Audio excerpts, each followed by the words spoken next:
Teman-teman yang dirahmati Allah Subhanahu wa taala, musibah apa yang paling fatal dan paling menyakitkan dalam hidup kita coba? Musibah paling besar dalam hidup kita itu ditolak sama Allah. Itu musibah paling besar dalam hidup kita. Kayak yang kita baca tadi di dalam surat Al-Munafiqun, ketika mereka berkata di hadapan Nabi Muhammad SAW, "Nashhadu innaka la Rasulullah." Kami bersaksi engkau itu benar-benar Rasulullah. Kata Allah, "Wallahu ya'lamu innaka la rasuluh, wallahu yashhadu innal munafiqina lakadzibun." Allah juga tahu kamu rasulnya, dan Allah tahu kalau orang-orang munafik itu adalah orang-orang yang pendusta. Jadi hal yang paling menyakitkan, hal yang paling rugi, hal yang paling ngenes, hal yang paling sedih, hal yang paling musibah besar dalam hidup seorang manusia itu adalah bukan ditolak oleh orang yang dia kecengin, bukan ditolak oleh mertua yang dia datang baik-baik untuk melamar gara-gara kurang modal, gara-gara kurang dalil, gara-gara kurang meyakinkan. Bukan itu musibah yang paling besar. Itu musibah tapi masih kurang besar. Apa yang paling besar? Ditolak oleh Allah Subhanahu wa taala. Karena siapapun yang mendapatkan Allah, maka dia mendapatkan semua kebaikan dunia. Dan siapa yang kehilangan Allah, maka dia kehilangan semua kebaikan dunia dan akhirat. Siapa yang mendapatkan Allah? Dalam tanda petik ya. Arti mendapatkan Allah itu mendapatkan ridha Allah, dapat like dari Allah, dapat perhatian dari Allah. Siapa yang mendapatkan Allah, maka dia mendapatkan semua kebaikan dunia dan akhirat. Dan siapa yang kehilangan Allah, berarti dia kehilangan semua kebaikan di dunia dan akhirat. Inilah musibah yang paling besar, teman-teman. Kayak Allah berfirman di dalam Al-Baqarah yang saya sering ulang-ulang. Ketika ada orang yang bilang, "Wa minan nasi man yaqulu amanna billahi wa bil yaumil akhir." Di antara manusia ada yang mengatakan kami beriman kepada hari Allah dan hari akhir. Apa jawaban Allah? "Wa ma hum bimu'minin." Mereka bukan orang yang beriman. Atau di dalam akhir surat Al-Hujurat, ketika orang-orang munafik mengatakan mereka beriman, mereka masuk Islam, kata Allah, sesungguhnya Allah tahu apa yang ada di dalam hati mereka, apakah mereka benar-benar beriman atau tidak. Qalatil a'rabu amanna. Orang Arab Badui mengatakan kami beriman. Qul lam tu'minu walakin qulu aslamna. Kalian belum beriman, kalian baru masuk Islam. Ini artinya teman-teman ditolak oleh Allah Subhanahu wa taala. Ada orang yang sholat, dia puasa, dia haji, dia umroh, dia sedekah, dia tilawah Al-Quran, tetapi dia ditolak oleh Allah Subhanahu wa ta'ala. Kenapa Allah menolak seseorang? Padahal dia mengatakan kalimat yang baik. Kenapa Allah menolak orang-orang yang mengatakan nashhadu innaka la Rasulullah, kami bersaksi engkau Rasulullah. Kenapa Allah menolak orang-orang yang mengatakan amanna billahi wa bil yaumil akhir, kami beriman kepada Allah dan hari akhir. Kenapa Allah menolak orang-orang yang mengatakan amanna, kami telah beriman? Kenapa Allah menolak mereka, teman-teman? Padahal ucapan mereka baik. Mereka enggak mengatakan Allah itu maunya apa, Allah itu enggak fair, Allah itu enggak adil, Allah itu kikir, Allah itu tangannya terbelenggu, seperti kata-kata orang Yahudi. Mereka enggak ngomong kayak gitu. Yang mereka ucapin itu baik. Kenapa ditolak oleh Allah? Karena Nabi mengatakan, "Innallaha la yanzuru ila aswarikum wala ila a'malikum wala ila amwalikum walakin yanzuru ila qulubikum." Allah enggak melihat penampilan kalian, Allah enggak melihat harta kalian, Allah enggak melihat perbuatan kalian. Yang pertama Allah lihat itu adalah qulubikum, niat kalian. Maksud qulub di sini niat. Karena banyak yang salah paham juga, teman-teman. Ada yang mengatakan, udahlah, gak usah terlalu fanatik. Yang penting kan hati. Allah kan ngelihat hati. Maksud ngelihat hati ini bukan ngelihat organ yang bernama jantung. Yang maksud melihat hati ini bukan melihat apa yang kita rasain, bahagia, nggak bahagia, bukan. Maksud walakin yanzuru ila qulubikum ay yanzuru ila niyatikum. Maksud melihat kepada hati itu adalah Allah melihat ke dalam niat kalian. Apakah kalian mengatakan itu dengan jujur bahwa kalian benar-benar beriman, atau itu hanya basa-basi? Apakah kalian mengatakan itu dengan jujur karena benar-benar yakin berserah diri kepada Allah, atau itu hanya modus supaya ditolong oleh Allah, kemudian besok kalian akan meninggalkan Allah setelah mendapatkan kebaikan itu? Allah Maha tahu. Sehingga Allah mengatakan di surat Al-Mulk, wa asirru qaulakum aw ijharu bih innahu alimun bidzatis sudur. Kalian rahasiakan atau kalian tampakkan apa yang ada di dalam hati kalian, innahu alimun bidzatis sudur. Allah tahu banget apa yang ada di dalam dada kalian. Buat Allah, bisikan hati kita sejelas teriakan lisan kita. Tidak ada bedanya. Kita teriak pakai mic, kita katakan bohong, saya nggak percaya sama Allah. Lalu kita teriakkan dengan hati, kita berbisik dengan hati, dengan sepelan mungkin, saya nggak percaya sama Allah. Itu suara hati dan suara mulut kita, lisan kita di sisi Allah sama, nggak ada bedanya. Nggak ada cerita kalau dengan mulut kita bilang, ya Allah saya percaya kepada Engkau, saya berserah diri kepada Engkau, Allah dengar. Giliran dalam hati kita bilang, enggak sih sebetulnya nggak gitu-gitu amat. Apa? Allah nggak kayak gitu. Karena Allah mendengar isi hati kita sejelas mendengar suara dengan lisan kita. Sangat jelas. Sehingga ketika ada Nabi yang berdoa dengan suara yang lirih, Nabi siapa? Zakaria. Dzikru rahmati rabbika 'abdahu Zakaria idz nada rabbahu nidaan khafiyya. Nidaan khafiyya, suara yang lembut, pelan, lirih. Tidak ada yang mendengar seorang pun kecuali Allah Subhanahu wa taala. Allah mendengar dengan jelas. Bahkan kalau suara itu tersembunyi di dalam lautan yang gelap, lebih dalam daripada Danau Toba, gelap banget nih. Karena nggak mungkin ikan hut, ikan paus hidupnya di perairan yang dangkal, nggak mungkin. Dia hidup di perairan yang dalam, yang mungkin kedalamannya di bawah 1 kilometer. Bahkan kalau seseorang kemudian ditelan ikan hut, ikan paus, lalu ikan paus itu membawanya ke dalam lautan, di dalam samudra, tiba-tiba orang yang di dalam perut ikan itu bersuara, Subhanaka inni kuntu minaz zalimin, Subhanaka inni kuntu minaz zalimin. Pelan sekali suara itu terdengar dengan jelas di arasy Allah Subhanahu wa taala. Jadi enggak ada yang tersembunyi dari Allah. Sehingga apa yang menyebabkan kita ditolak oleh Allah, teman-teman? Bukan ucapan kita kurang fasih, bukan bacaan Al-Quran kita kurang makhraj, kurang bagus tajwidnya, bukan ketika kita sholat gerakan kita kurang sempurna, bukan. Tapi hati kita yang kurang ikhlas, itu penyebab seseorang ditolak. Bisa jadi gerakan sholatnya sempurna, bisa jadi bahasa Al-Qurannya ketika dia membaca indah sekali. Kalau hatinya tidak seperti yang dia ucapkan, kalau hatinya tidak ikhlas kepada Allah, Allah tolak semuanya. Sehingga salah satu di antara 3 orang yang pertama masuk neraka padahal dia soleh siapa? Qari'ul Quran, orang yang membaca Al-Quran dengan baik. Hafiz 30 juz dengan 10 qiraat plus riwayat. Kan ini gak mudah kan? Hafal 30 juz, 10 qiraat pakai riwayat. Karena saya pernah ngalamin sulitnya mencari atau mendapatkan riwayat Al-Quran itu susah banget. Saya termasuk orang yang belum berhasil mendapatkan itu. Pernah saya mau daftar ke guru saya, Syekh Tariq Faris di Mesir. Syekh, saya pengen ngambil riwayat Al-Quran. Syekh senang karena beliau suka dengan bacaan saya. Ya udah sini, saya akan ajarin kamu. Syaratnya pertama, kamu hafal 1 buku. Saya dikasih 1 buku, tebalnya 500 halaman. Isinya adalah syair.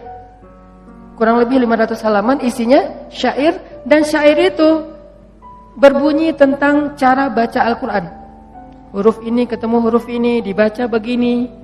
Ayat ini wakafnya di sini, Nabi dulu wakafnya di sini, ini bacanya dengan riwayat ini begini, riwayat itu begitu dan seterusnya. Tapi bentuknya syair, bahasa Arabnya matan. Syair 500 halaman kurang lebih disuruh hafal. Dikasih. Ternyata kita satu geng, saya beberapa teman-teman termasuk ada anak Mesir.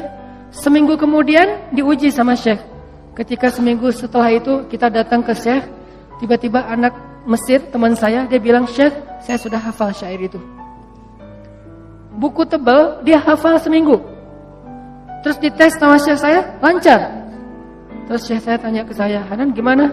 "Syekh, daftar isi juga belum." Daftar isinya aja belum kehafal. Dia udah hafal satu buku. Saking susahnya mendapatkan riwayat Al-Quran. Jadi kalau ada orang yang hafiz Al-Quran pakai riwayat, itu keren banget tuh. Tapi sekeren itu, sedahsyat itu, sesulit itu dia memperoleh satu riwayat Al-Quran. Kalau nggak ikhlas, habis semuanya. Riya sedikit aja. Riya itu nggak perlu ke ribuan orang. Satu orang cukup.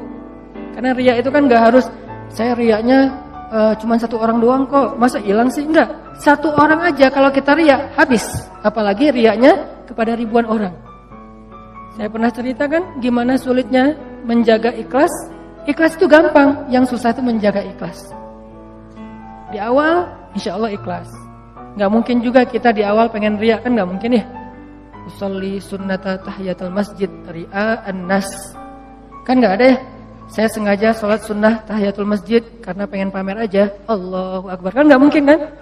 Gak ada di antara kita yang sengaja beramal karena pengen ria. Kita gak di level itu. Insya Allah itu bukan level kita. Kita satu level di atasnya.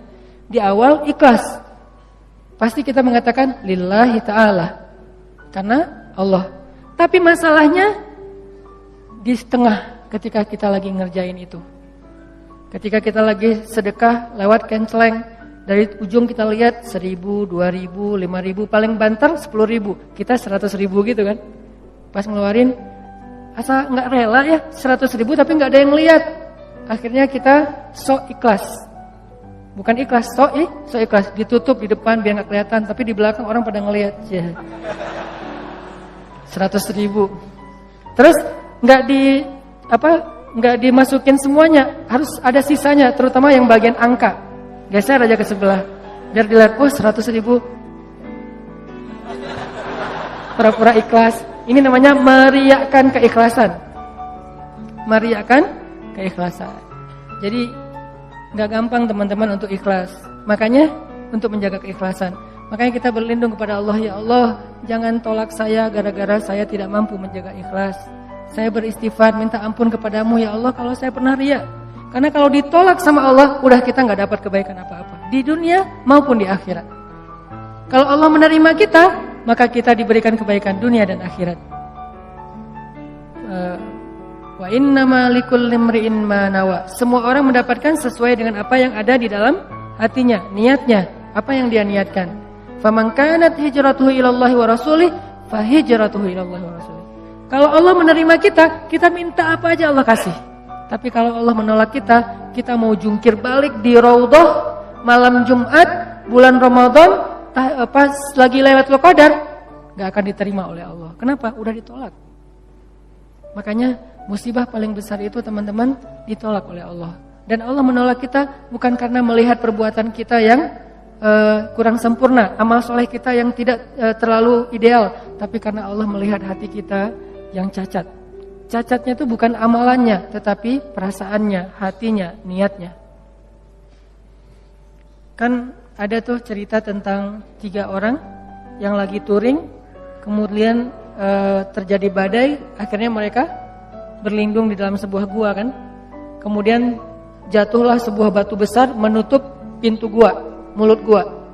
Akhirnya mereka sadar, wah kita gak akan selamat nih. Satu-satunya yang bisa buat kita selamat adalah kita duduk berdoa kepada Allah. Karena mau ngedorong batu gak mungkin, nyari jalan lain mentok. Duduklah mereka bertiga berdoa kepada Allah. Orang yang pertama berdoa, ya Allah, saya punya kedua orang tua yang udah sepuh, ayah dan ibu yang sudah sepuh, yang sudah tua, dan saya selalu berbakti kepada keduanya. Bahkan saya tidak pernah mau memberikan susu dari ternak saya kepada keluarga saya atau kepada siapapun sebelum saya memberikan terlebih dahulu kepada kedua orang tua. Jadi gak mau dia ngasih susu itu kecuali ke orang tuanya dulu baru keluarganya. Suatu malam orang tuanya minta susu. Udah disiapin, dia peras susu ternaknya. Pas mau dikasih ke orang tuanya ketiduran. Dia biasanya kalau udah ngasih ke orang tuanya, baru dia ngasih ke keluarganya, istrinya, anaknya. Kali ini orang tuanya minta susu, pas udah mau dikasih ketiduran. Akhirnya dia tunggu di sebelah orang tuanya yang tidur sampai mereka bangunnya subuh. Dia berdiri sambil megang susu. Kenapa? Dia nggak mau nanti orang tuanya tiba-tiba bangun, manggil dia untuk 2 kali. Dia nggak mau orang tuanya memanggil dia 2 kali. Dia hanya dia pengen sekali manggil udah ada. Sehingga kalau misalnya nanti orang tuanya bangun, dia langsung memberikan susu. Dia tungguin megang susu sampai subuh. Kebayang nggak dari habis isya megang susu berdiri sampai subuh demi ingin menyenangkan hati kedua orang tuanya. Dan resikonya apa? Resikonya pegel. Resiko yang lain apa? Resiko yang lain dia tidak tidur semalaman. Resiko yang lain dia tidak memberikan susu itu kepada istri dan anak-anaknya yang juga membutuhkan demi mendahulukan orang tuanya. Lalu dia mengatakan, ya Allah, kalau engkau ridho, engkau menerima kebaikan saya itu, birrul walidain, amal soleh saya itu, karena dia tidak mengharapkan apa-apa kecuali Allah, maka selamatkanlah kami ya Allah. Terbuka pintu itu sedikit, mulut gua, batu itu bergeser. Tapi belum bisa keluar orang. Orang yang kedua berdoa lagi, ya Allah, saya punya sepupu, cantik, saya suka sama dia, tapi dia gak perhatian sama saya, dia cuek sama saya. Dia kayak biasa aja sama saya. Sampai suatu saat dia butuh saya, dia pinjam duit 150 dinar, saya bilang saya akan bayar dengan syarat kamu mau tidur bareng dengan saya. Akhirnya saya pinjamkan 150 dinar, sebelum saya menidurinya, dia mengatakan, ya fulan, ittaqullah, takutlah kamu kepada Allah. Akhirnya saya sadar, saya pun lari meninggalkannya, karena saya tidak mau terjebak dalam perbuatan zina. Karena saya takut kepada engkau ya Allah. Seandainya engkau ridho dengan apa yang saya lakukan, saya tidak melakukan itu kecuali takut kepadamu ya Allah. Takut ya, cinta, takut, berharap itu semuanya bagian dari iman. Gak usah dibenturkan. Karena takut kepadamu ya Allah, maka selamatkan kami. Bergeser lagi itu batu besar. Tapi belum bisa keluar orang. Yang ketiga berdoa, ya Allah, saya punya pekerja, saya punya pegawai yang suatu saat pulang ke rumahnya, pulang ke kampungnya, belum mengambil gaji. Lalu gaji itu saya kembangkan, saya berdayakan sampai bisa membeli ternak yang banyak, memenuhi lembah, onta, kemudian domba, dan segala macam. Tiba-tiba dia datang, Tuhan saya pengen mengambil gaji saya katakan gaji kamu itu semuanya. Tuhan jangan bercanda, gaji saya gak sebanyak itu. Ya memang, tapi sudah saya kembangkan menjadi berkah dan berkembang. Maka itulah semua hasilnya. Lalu dia mengambil semua ternak-ternak itu dan tidak menyisakan satupun untuk saya. Kalau engkau ridho ya Allah, selamatkan kami. Bergeser lagi batu itu dan mereka bisa keluar. Ini kalau Allah menerima kita teman-teman. Wa man yattaqillaha yaj'al lahu makhraja. Siapa yang taat kepada Allah, siapa yang bertakwa kepada Allah, siapa yang ikhlas kepada Allah. Karena salah satu makna takwa itu ikhlas. Kan Nabi bilang at-taqwa hahuna kan? Takwa itu di sini, bukan di sini. Takwa itu bukan di sini, bukan di sini, bukan di pakaian. Takwa itu di sini. Ada orang yang pakaiannya menarik, ada orang yang tutup kepalanya menarik, ada orang yang ucapannya fasih dan menarik. Sehingga kata Allah di surat Al-Munafikun, kalau kalian melihat penampilan mereka, kalian akan takjub. Kalau kalian mendengar ucapan mereka, kalian pasti akan mengikutinya. Apa maksudnya? Penampilannya meyakinkan sekali sebagai orang solih. Terlihat sekali aura orang yang taat kepada Allah. Penampilannya tuh udah syar'i banget. Kalau dia seorang laki-laki, penampilannya terkesan orang yang paling banyak ilmu. Kalau dia seorang perempuan, penampilannya terkesan orang yang sangat menjaga diri, tertutup rapat auratnya. Dan kalau dia bicara, kalian akan mendengar ucapan mereka. Kenapa? Dia bicara Allah berfirman, Rasulullah bersabda, Allah berfirman, Rasulullah bersabda. Semuanya dalil. Kenapa malah Allah menyebut mereka orang munafik? Karena apa yang mereka tampilkan, apa yang mereka ucapkan tidak sesuai dengan apa yang mereka niatkan di dalam hati. Lagi-lagi ini bukan untuk menjudge orang lain. Jadi jangan sampai nanti kalau kita ngelihat ada orang yang berpenampilan solih, arti solih itu ya penampilannya kelihatan ahli ibadah, terus kita bilang, itu ada tuh di surat Al-Munafikun kayak gitu. Jangan. Langsung kita menjudge orang lain seolah-olah Itu kayak di surat Al-Munafikun ayat 4. Terus kita lihat cewek yang jilbabnya syar'i, nah itu ayat 4 Al-Munafikun banget tuh. Nggak bisa, karena kita nggak tahu kan isi hatinya. Maka kalau kita nggak tahu isi hatinya, tugas kita apa teman-teman? Tugas kita adalah berbaik sangka. Tugas kita menghindari prasangka buruk. Tugas kita kepada sesama manusia berbaik sangka.